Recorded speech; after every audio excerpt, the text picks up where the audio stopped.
Bismillahirrahmanirrahim.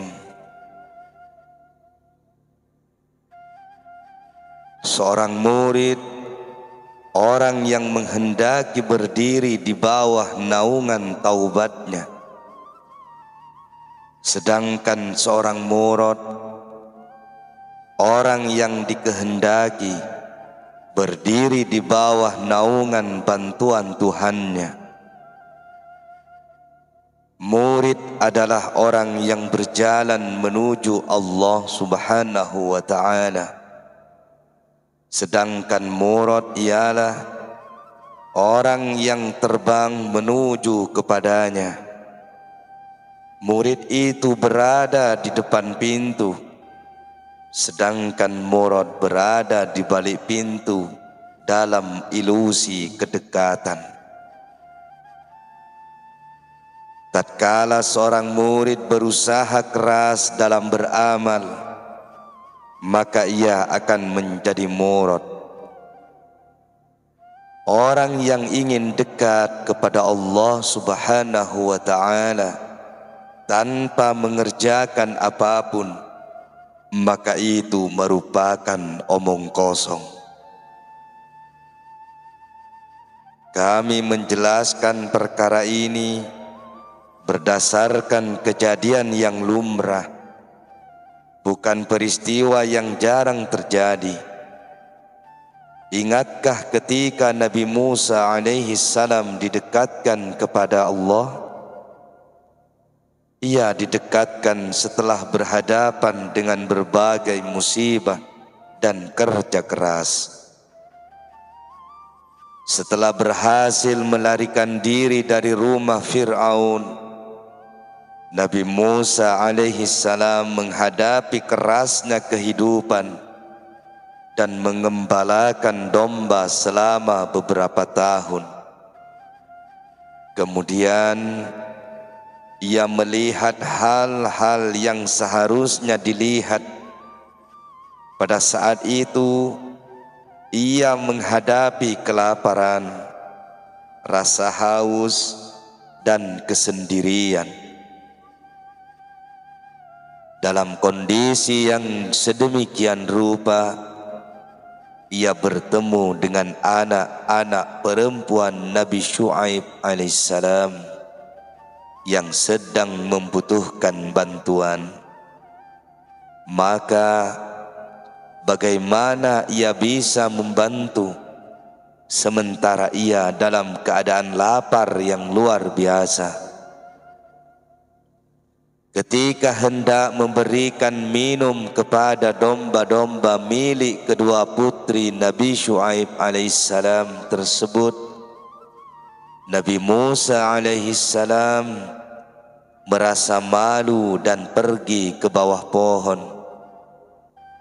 Ia segan meminta upah atas pekerjaannya. Peristiwa-peristiwa yang terjadi sebelumnya telah membuat ia menempuh jalan yang lurus. Penjagaan dirinya membuatnya sadar. Pandangan Al-Haq Azza wa Jalla menenangkannya dan membuatnya meminta kepadanya, seraya berkata sebagaimana dijelaskan dalam ayat berikut. A'udzu billahi minasyaitonir rajim. Rabbi inni lima anzalta ilayya min khairin faqir. Ya Tuhanku, sesungguhnya aku sangat memerlukan sesuatu kebaikan yang Engkau turunkan kepadaku. Ketika Nabi Musa alaihi salam berada dalam keadaan seperti itu, kedua putri Nabi Syuaib alaihi salam menghampirinya dan mengajaknya bertandang ke rumah. Kemudian Nabi Syuaib alaihi salam menanyakan keadaannya, dan ia pun menceritakan semua kisah yang dialaminya. Lalu Nabi Syuaib alaihi salam berkata kepadanya sebagaimana disebutkan dalam ayat berikut, A'udzu billahi minasyaitonir rajim.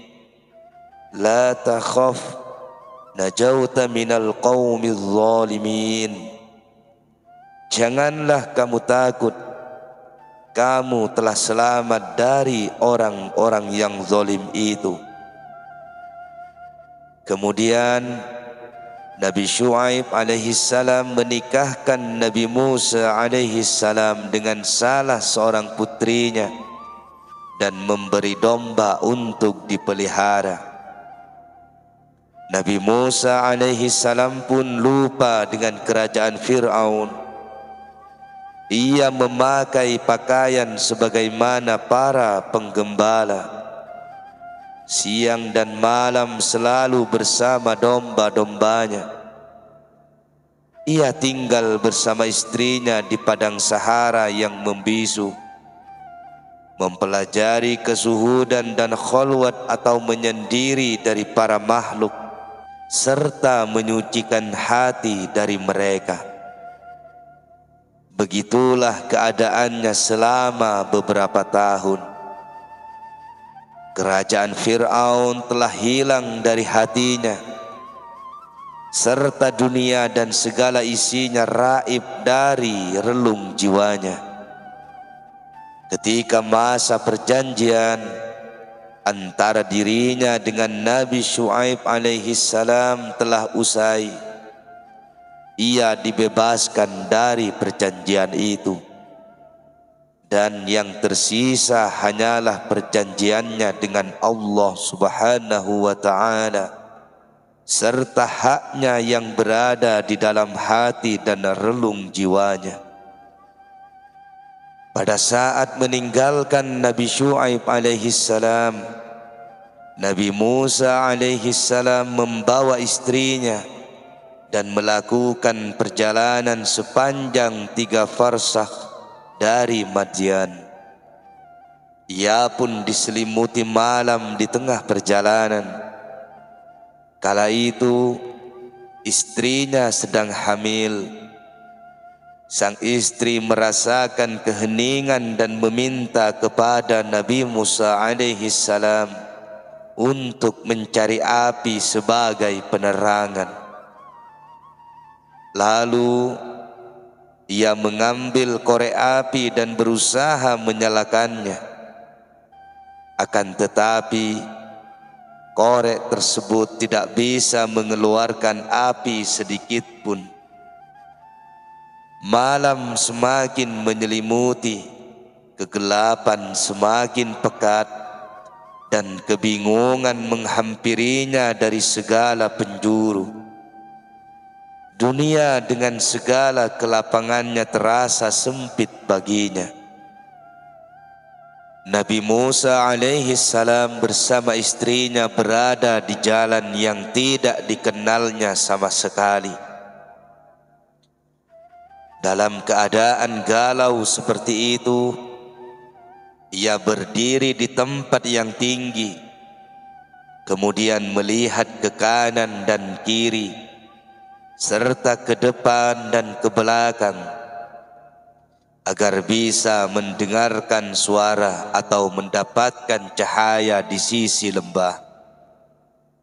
Ia berkata kepada istrinya, "Tinggallah di sini sebentar, aku melihat ada percikan api. Barangkali aku bisa membawanya kepadamu dengan sebatang obor dan mengetahui jalan terbaik." Tatkala mendekati api itu, tiba-tiba nyala api itu berubah. Sesuatu yang normal atau biasa pun bisa hilang, dan tampaklah hakikat yang sebenarnya. Tampaknya Nabi Musa alaihi salam lupa dengan para anggota keluarganya dan kebaikan-kebaikan yang pernah mereka berikan. Sementara itu, tiba-tiba muncul sosok yang memuliakan istri Nabi Musa alaihi salam. Ia menghampirinya dan mempersiapkan segala kebutuhannya, serta membawakan semua kebaikan yang diinginkannya. Kemudian Nabi Musa alaihi salam diseru oleh sebuah seruan, dipanggil dan diajak bicara. Dan itulah Al-Haq Azza wa Jalla. Semua itu terjadi tanpa perantara di pohon yang terletak di pinggiran bagian kanan yang diberkahi dari lembah itu. Pohonnya tepat berada di hadapannya.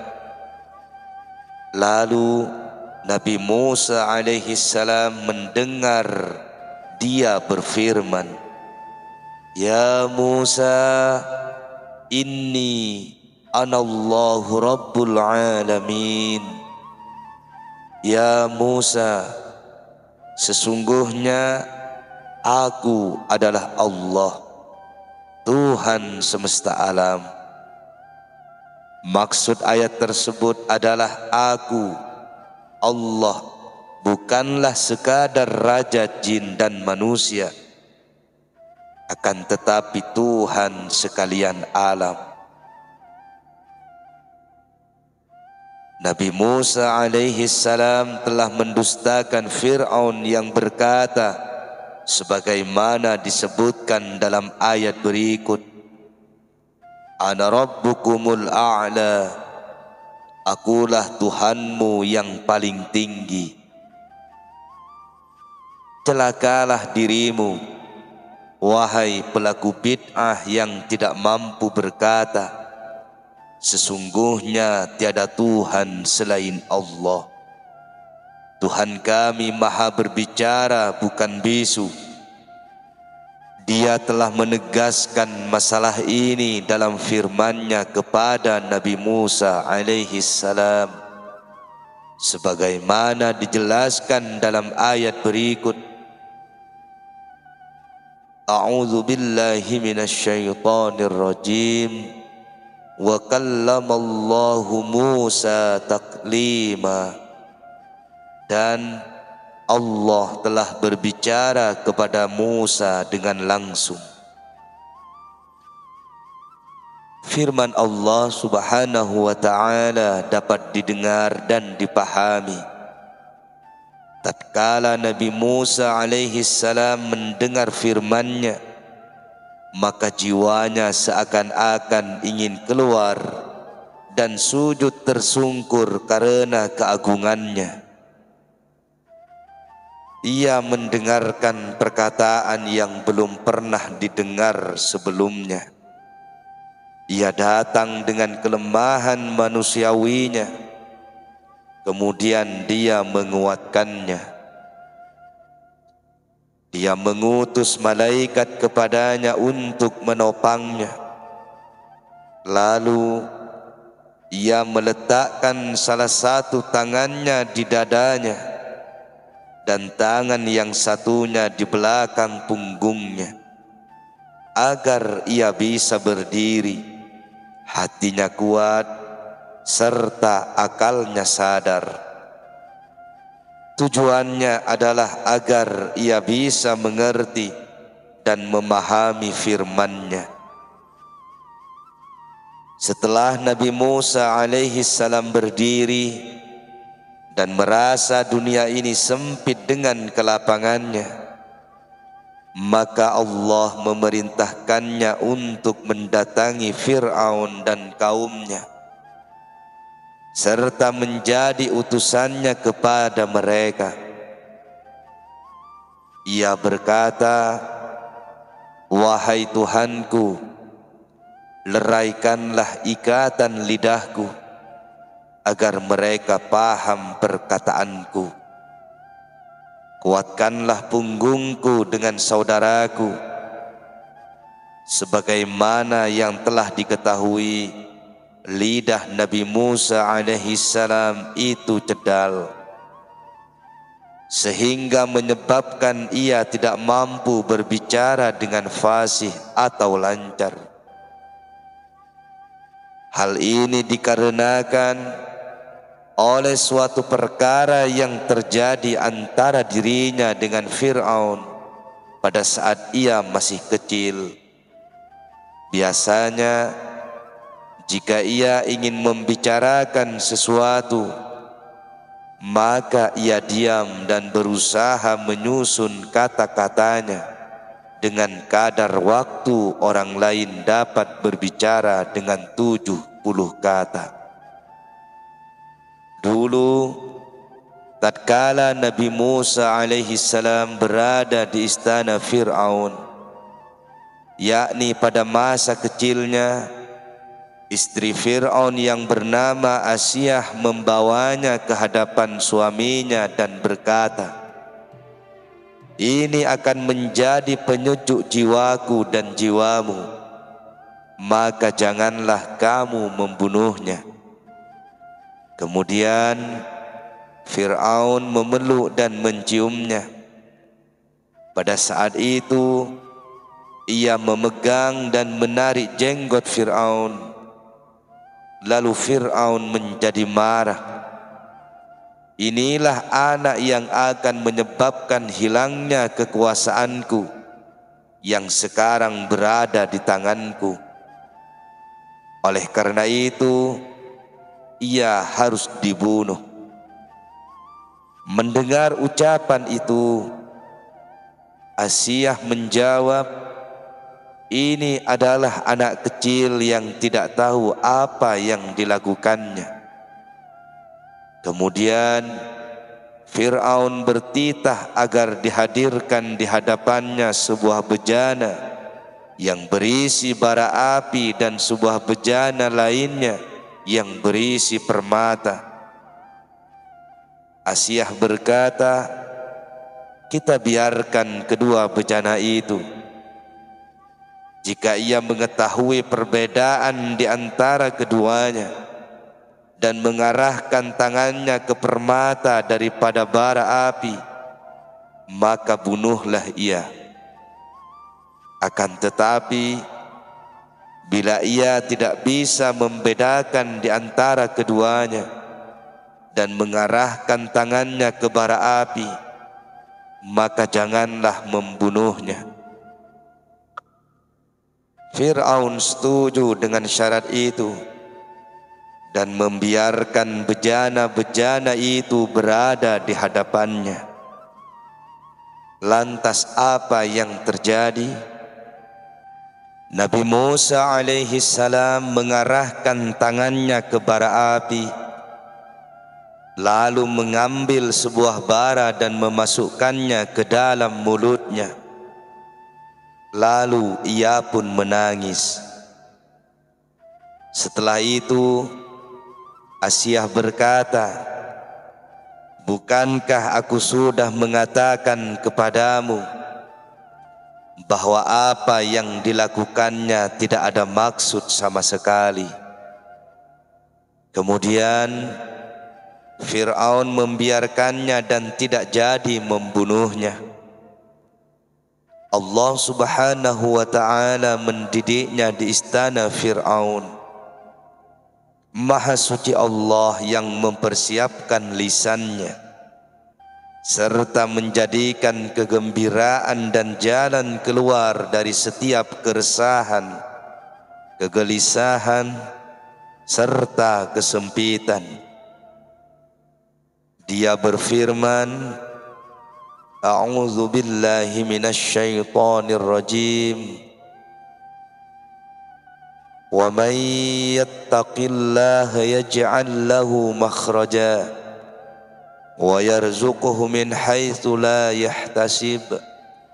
Wa may yatawakkal 'ala Allahi fahuwa hasbuh." Barang siapa bertakwa kepada Allah, niscaya dia akan mengadakan baginya jalan keluar dan memberinya rezeki dari arah yang tiada disangka-sangka. Dan barang siapa yang bertawakal kepada Allah, niscaya Allah akan mencukupkan keperluannya. Jika hati jernih dan sehat, maka hati tersebut akan bisa mendengarkan seruan Al-Haq Azza wa Jalla dari 6 sisi. Ia akan mampu mendengarkan seruan para nabi, rasul, wali, dan siddiqin. Ketika itu ia akan didekatkan kepadanya sehingga kehidupannya dekat dan kematiannya jauh.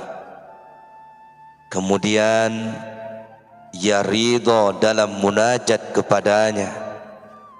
Ia merasa cukup dengan hal itu.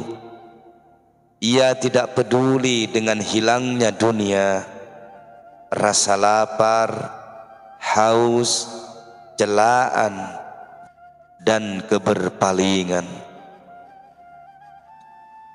Bersabarlah menghadapi hukum-hukum Zat yang maha bijaksana. Tutup ilmu sudah dibukakan untuk kalian. Al-Haq Azza wa Jalla telah memerintahkan kalian untuk bersabar, maka bersabarlah. Dia memerintahkan khususnya kepada para nabinya dan secara umum kepada kalian. Allah Subhanahu wa ta'ala berfirman, A'udzu billahi minasy syaithanir rajim. Fasbir kama sabara ulul azmi minar rusul. Maka bersabarlah kamu seperti orang-orang yang mempunyai keteguhan hati dari rasul-rasul yang telah bersabar. Dalam ayat tersebut Allah Subhanahu wa ta'ala menyeru, bersabarlah wahai Muhammad sallallahu alaihi wasallam, sebagaimana para rasul bersabar menghadapi segala qada dan qadarku terhadap keluarga,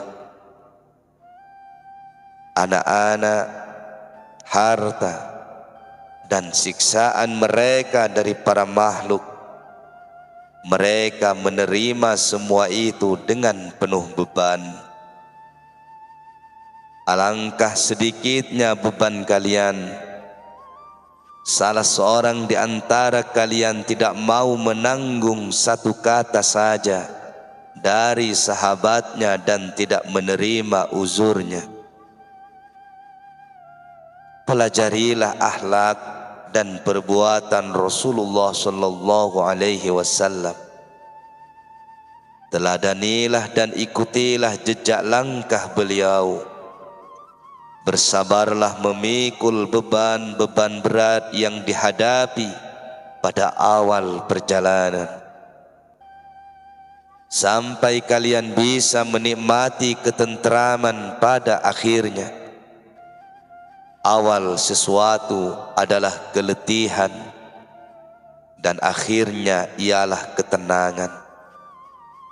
Pada awal perjalanan hidupnya, Rasulullah sallallahu alaihi wasallam suka berkhulwat menjauhi orang lain.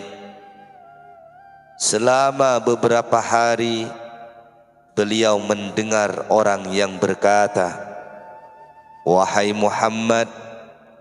Lantas beliau lari meninggalkan suara itu tanpa mengetahui sama sekali orang yang mengatakannya. Keadaan itu berlangsung selama beberapa lama. Kemudian beliau mengetahui hakikat yang sebenarnya dan tidak lari lagi. Setelah itu suara tersebut terputus, sehingga beliau merasa sesak dan gelisah di bukit, dan hampir saja berusaha mencarinya untuk mendapatkannya. Pada awalnya beliau lari dan berikutnya beliau justru mencarinya. Pada awalnya berupa keresahan dan berikutnya adalah ketenangan. Murid adalah pencari, sedangkan murad ialah yang dicari. Nabi Musa alaihi salam adalah seorang murid, sedangkan Rasulullah sallallahu alaihi wasallam ialah seorang murad. Nabi Musa alaihi salam tetap berada dalam naungan wujud dan pencariannya, karena ia meminta dapat melihat atau ruqyah Allah subhanahu wa ta'ala di Bukit Tursina.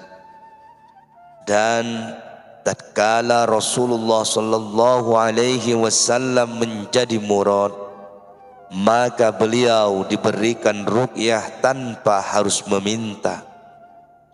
Beliau juga diperlihatkan sesuatu yang dihijab. Nabi Musa alaihi salam meminta ruqyah, namun tidak diizinkan, dan ia menjalani keadaan yang penuh dengan cobaan sebagai hukuman karena telah meminta sesuatu yang tidak diberikan kepadanya di dunia. Sedangkan Rasulullah sallallahu alaihi wasallam memperindah adab beliau, menyadari kemampuan beliau, berusaha keras, tawadu, dan tidak asal bicara, sehingga diberikan sesuatu yang tidak diberikan kepada selain beliau, karena beliau melupakan selain Al-Haq Azza wa Jalla, hanya mengingat kepadanya dan mendapatkan taufiknya. Tamak dan loba merupakan sifat tercela. Merasa cukuplah dan ridho dengan bagian yang telah dibagikan olehnya kepada kalian. Barang siapa yang bersabar, maka ia akan sampai. Barang siapa yang bersabar, maka hatinya akan merasa cukup dan kefakirannya akan hilang. Jika kamu berkholwat menjauhi makhluk, maka kamu akan mampu beribadah dan ikhlas mengerjakannya. Sendirian lebih baik dari bersahabat dengan teman-teman yang jahat. Beberapa orang soleh memiliki anjing yang ada di sisinya. Maka ditanyakan kepada mereka, mengapa kalian membiarkan anjing itu bersama kalian? Lantas mereka menjawab, anjing ini lebih baik dari teman yang jahat. Bagaimana mungkin orang-orang yang soleh tidak menyukai kholwat, sementara hati mereka sudah dipenuhi dengan kedekatan kepada Tuhan mereka? Bagaimana mungkin mereka tidak lari meninggalkan makhluk, sementara hati mereka sudah tidak peduli lagi dengan manfaat dan mudarat yang diterima oleh mereka. Hati mereka hanya melihat mudarat dan manfaat yang datang dari Allah. Kedekatan dengannya adalah kekayaan mereka. Kelembutan menjadi tidur mereka. Berbicara kepada hati dan mengkaji rahasia-rahasianya merupakan surga bagi mereka. Para makhluk memandang mereka gila, namun bagi Allah merekalah orang-orang yang berakal, bijaksana, dan alim. Barang siapa yang ingin zuhud, maka jadilah seperti itu. Jika tidak, maka janganlah melelahkan diri sendiri. Wahai orang yang suka membebani diri sendiri dan suka melakukan sesuatu yang tidak penting, apakah itu keadaan yang kamu jalani saat ini? Masalah tidak akan selesai dengan berpuasa pada siang hari, qiyamul lail, serta memakan makanan dan memakai pakaian yang kasar, sementara kamu masih diselimuti nafsu, hawa, tabiat, kejahilan, dan akhlak yang buruk. Celakalah kamu. Ikhlas dan berusahalah membebaskan dirimu. Jujurlah, kamu sudah sampai dan dekat dari cita-citamu. Kamu sudah ditunggu. Selamatlah karena kamu sudah selamat. Ridholah karena Al-Haq Azza wa Jalla telah ridho kepadamu.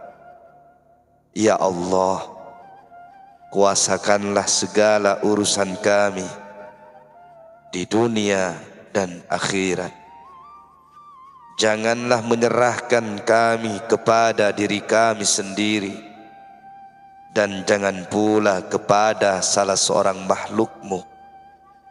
Berikanlah kami kebaikan di dunia dan akhirat, serta jagalah kami dari azab neraka.